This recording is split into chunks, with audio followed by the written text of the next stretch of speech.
I just flew out from Michigan with my family, and it was a great trip to be in San Diego. What's fascinating about the trip is we were able to pay for it with frequent flyer miles. Now, it got me thinking about the Wright brothers. In their whole life, both of them together, Orville and Wilbur, had just 3 frequent flyer miles, and I find that kind of intriguing. The two of them really defined the next wave, and they got to participate in it over 100 years ago. And I think it's fantastic that today we get to participate in the next wave coming forward.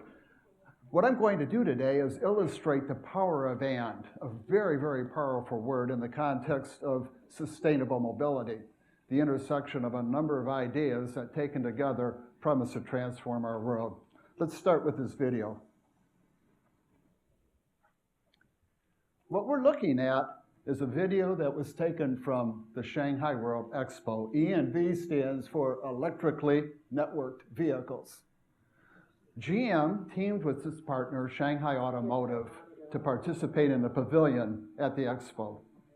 There were 70 million people that visited the Shanghai Expo over the last 6 months. I was there in September, 630,000 in one day. ENV is a transformational form of technology. It has wheel motors, autonomous controllers, and it's actually connected to everything around it, communicating via what we call a mobility internet with the roadway system, with other vehicles, and all of the activities around it. The World Expo was an opportunity for us to really rethink how we move around and interact economically and socially. You can see a combination of technology, not one technology. Vehicles can platoon with the lead vehicle giving the steering inputs and wheel speeds for the following vehicles. They're communicating with each other and with pedestrians, with emergency vehicles, allowing smoother traffic flow and, very importantly, prioritization for high-speed vehicles. The ENV also was designed to not crash. We're literally reserving a space-time path for every vehicle through the city. And I'll talk about what we call the mobility internet as the enabler of that. The vehicles actually have autonomous control, and we'll discuss how can that be, and what is the status of that technology. Autonomous-driven vehicles give us a chance to use our time differently. Now, I'm sure all of you won't admit it, but texting in a vehicle has become a real concern. I personally have concluded driving is the distraction, not texting. So let's see if we can find a way to deal with that. In addition, the integration of lithium-ion batteries. Here we're talking about a vehicle that weighs 600 pounds versus a car that weighs 3,000 pounds. We're talking about batteries that are 4 kilowatt-hour batteries as opposed to the new electric vehicles coming out being in the 20 to 30 kilowatt-hour battery range. I think the batteries are ready to go. We're just designing the wrong cars around the batteries. The key enabler here is the connected vehicle. It enables new ways of parking, virtual valet, for example. It also enables the opportunity to literally wear your car as opposed to just drive it. We see intelligent parking systems somewhat like parking your car in your closet as opposed to parking it in your garage. Now, places like Manhattan, about 20% of the miles being driven are driven by people looking for a place to park. So what I want to do is share with you the story behind ENV. How did this technology come to be? My partner, Chris Bird from General Motors, teamed with me to really rethink the challenge that General Motors and Shanghai Automotive asked us to take on. And it was a challenge aimed at the World Expo theme of Better City, Better Life in the year 2030. So we first had to think about freedom, because it's freedom that automobiles are all about. Freedom to move around and interact socially. Freedom, very importantly, for future generations to have better lives. So that was our design intent, take freedom to the next plateau. We obviously had to deal with some pretty big side effects. There's 850 million vehicles on the planet. They consume 1 cubic mile of oil a year. 2.7 billion tons of carbon dioxide is emitted as a result. 1.2 million people a year die on roadways. That's epidemic in scale. And congestion in many major cities is so severe that the average speeds in cars designed to go 120 miles an hour is actually just 15 to 20 miles an hour. We also had to address two very important trends: globalization and urbanization. Brazil, Russia, India, China, Korea, Thailand, Mexico, Poland, all of those cities and nations are reaching disposable incomes where their people want to have automobiles. And that growth trend is compounded by urbanization. By 2030, demographers are indicating 80% of the wealth will be concentrated in the world's cities. So we couldn't just incrementally improve today's automobile. We had to do something truly transformational.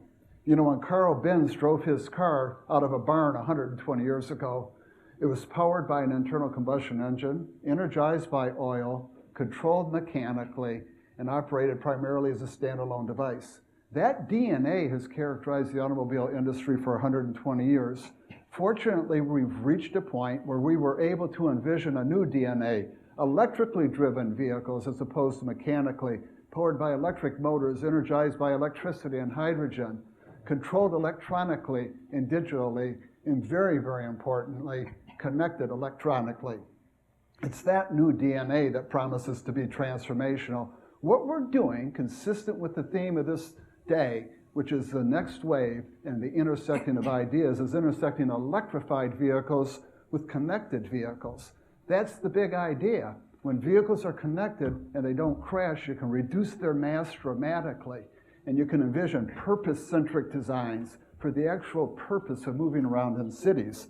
And when you combine that with the trend for urbanization, electrified urbanized vehicles allow us to really take advantage of renewable energy through smart grids, and connected urbanized vehicles let us think through the operating system of the future city using the mobility internet. Now, I want to emphasize we're talking about transformational change here, not incremental change. 15x improvement in efficiency. You know, I obsess over the following fact. Only 1% of the thermal energy in a gallon of gasoline is used to move you. The engine in the car is about 25% efficient, so 75% of energy is lost in heat and friction. And your body mass is about 150 pounds versus a 3,000-pound vehicle. You put those two together, just 1%. Now, take that mass down to 600 pounds, and you've got a 5x opportunity. An electric drive is 3 times as efficient as the mechanical drive with a combustion engine. 15x is transformational. 10x. There's 1/10 as many parts in the ENV as a conventional automobile scaled appropriately. Fewer parts means fewer costs and fewer challenges for design and engineering. 5x. It's 1/5 as large as your car. You can park 5 of them in the space that can park a conventional car. And maybe the most important 5x is affordability. These cars don't crash, so the insurance is different. They can be recovered if they're stolen, again on insurance. They're small and light, so energy costs are low. But most importantly, there's only 1/5 as much material and 1/10 as many parts. So we're looking at something that would cost in total about 1/5 as much per mile to move around in the city.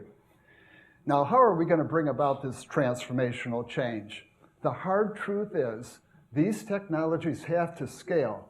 They have to reach enormous scale to make a difference on the concerns we have about energy, environment, safety, and congestion. And that's not going to happen unless consumers, like all of us here, see a value that's greater than the price we pay. And you know what? Those vehicles won't be supplied unless suppliers, companies, see a way to make money. So the cost has to be less than the price. This is a remarkable tipping point when you get it right. It's called the market tipping point, and the market is the ultimate scaling mechanism. And that's what the system that Chris and I set out to design is able to reach, a market tipping point. We're not obsessing about the year 2050. We're obsessing about getting to this point through generational learning. Now, we all know automobiles are as much about fashion as anything else. Designs have been characterized in the industry for a long time. So we knew our designs had to be fashionable.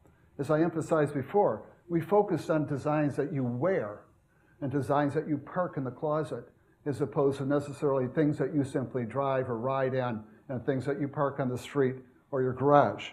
It also has to be fun and functional. Moving around and interacting socially are really important to us. We get a lot of enjoyment out of that interaction. And the function of getting around in the city and supporting our everyday activities is critical. Purpose-centric design, vehicles that are designed with a top speed of 35 miles an hour in environments where you're moving on average 15 to 25 miles an hour seem to make sense to us. Vehicles with ranges from 4 kilowatt-hour batteries on the order of 35 miles a day. But those batteries, when they mature, you can probably take into your apartment or your home and carry it yourself and recharge it there. So we see some great possibilities to deal with some of the challenges of electrically driven vehicles. The key to the next wave, in our judgment, is to think like designers. Designers do rapid, full-scale prototyping. Designers focus on learning really, really fast, learning about that consumer sweet spot, that point that really, really gets the market to tip, and also learning about how you mature a technology to the point that it can reach its ultimate cost and performance. These learning cycles have to be understood as part of the next wave. Now, 3 waves that I think are absolutely transformational in the context of all of this. The real big change here has to do with connectivity. We all know about the information internet or the internet of bits. Every one of us has been using it for 20 years. In fact, all of you are probably itching for the break to get here so you can run out and check your handheld device for your emails. Now that information internet combined with the next wave of internet, which is the internet of electricity, or the smart grid, or the internet of electrons, and you marry that wave up with the one that's really near and dear to my heart, the internet of mobility, or the internet of atoms, or the mobility internet. These 3 together, these 3 waves building on each other, really promise transformational change. And let me talk a little bit about the mobility internet. The mobility internet is all about autonomous driving, cars that don't crash, virtual valet, being able to go from San Diego to San Francisco without ever touching your accelerator, your steering wheel, or your brake. It's about services for taxi and public transit that are tied together through the temporal and spatial aspects of your schedules and routes. It's about moving around much more efficiently so you don't have to buffer your travel times by 20 or 30 minutes because you don't know how traffic's going to flow. We see a future where you can literally reserve a space-time path through the city. Every little differential space of roadway, every instance in time is something that you can rent. And the market pricing of that can generate revenue not only to pay for that transportation infrastructure, but to provide mobility for those who are less fortunate. Now, to pull this off requires another hard truth. We have to accept the codependence that exists in the systems we're designing. These are public systems and private systems, public goods and private goods. You know, in the early 1900s, someone had an ingenious idea. You may not think so given the consequences, because it's led to 250 million automobiles on American roads, 4 million miles of roads, 170,000 service stations.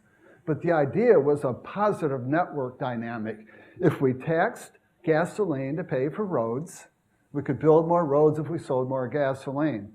If we had more roads, cars would be more valuable. If we had cars more valuable, more would be sold. And the more cars we had, the more we drove, and the more gas we bought, the more roads we could build. And that dynamic spiraling has led to the situation that we have today. But that codependence creates a great deal of inertia. And it's that inertia that these transformational systems must take as a true reality, and we have to design systems to overcome it. The key to that is and. This word and is a powerful word. It's about synergies. It's about addition, not division. It's about portfolios, not individual choices. It's about connecting dots, not selecting dots. It's about similarities instead of differences. I certainly think the next wave is all about systems design that levers the power of and we need to move fast. 630,000 people from China visited that expo in one day, 70 million over a 6-month period. These weren't people from Shanghai, they were people from central and western China, people seeing a glimpse of the good life for the first time. You know, there's 23 million scooters that were sold in China last year, e-scooters. I want you to think about ENV not in terms of a step down from automobiles, but a step up from e-scooters. That white space in the market from a 500 to 1,000-pound scooter to a 3,000 or 4,000-pound car is a huge opportunity for us, and we need to move fast. The people in China are predicting that they will be building and selling 30 million automobiles a year in the year 2020. By that time, China will have the same number of automobiles on their roads as the United States has on our roads. And both of the world's largest economies will be importing 2/3 of their oil. That's why the next wave is critically important to address and move on quickly.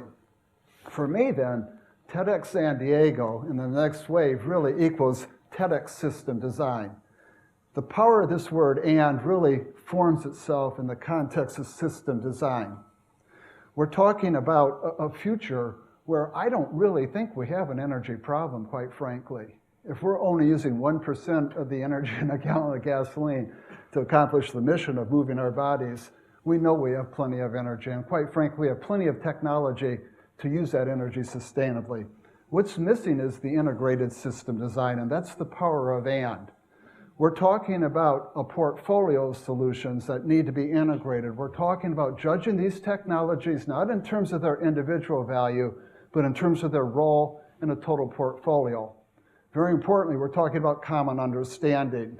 In my travels throughout my career, I find a great deal of misinformation on these subjects. So we have to reach a common understanding, and that is the key to a collective will. So TEDxSanDiego truly is TEDx system design. And the power of "and" is truly very much about the next wave. And I look forward to spending the day with you to discuss that next wave and be part of it in the future. Thank you very much.